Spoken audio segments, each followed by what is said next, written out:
ಬೆಳೆ ರೈತರು ತಮ್ಮ ಹೊಲವನ್ನು ಸ್ಥಾಪಿಸುವ ಮೊದಲು ಅಂತರ ಬೆಳೆ ಮತ್ತು ಬೆಳೆ ಸರದಿಯನ್ನು ಯಾವಾಗಲೂ ಪರಿಗಣಿಸಬೇಕು.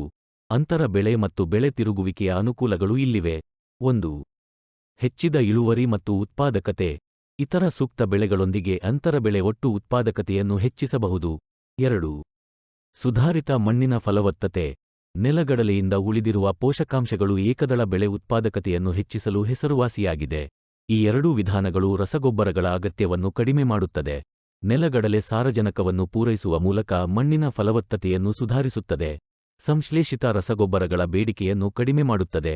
3. ಕೀಟ ಮತ್ತು ರೋಗ ನಿರ್ವಹಣೆ. ಕಡಲೆಯನ್ನು ಇತರ ಬೆಳೆಗಳೊಂದಿಗೆ ಅಂತರ ಬೆಳೆಯಾಗಿ ಮತ್ತು ತಿರುಗಿಸುವುದು ಕೀಟ ಮತ್ತು ರೋಗ ನಿರ್ವಹಣೆಗೆ ಸಹಾಯ ಮಾಡುತ್ತದೆ. 4. ಕಳೆ ನಿರ್ವಹಣೆ. ಕಡಲೆಯನ್ನು ಇತರ ಬೆಳೆಗಳೊಂದಿಗೆ ಅಂತರ ಬೆಳೆಯಾಗಿ ಕಳೆಗಳ ಬೆಳವಣಿಗೆಯನ್ನು ನಿಯಂತ್ರಿಸಬಹುದು.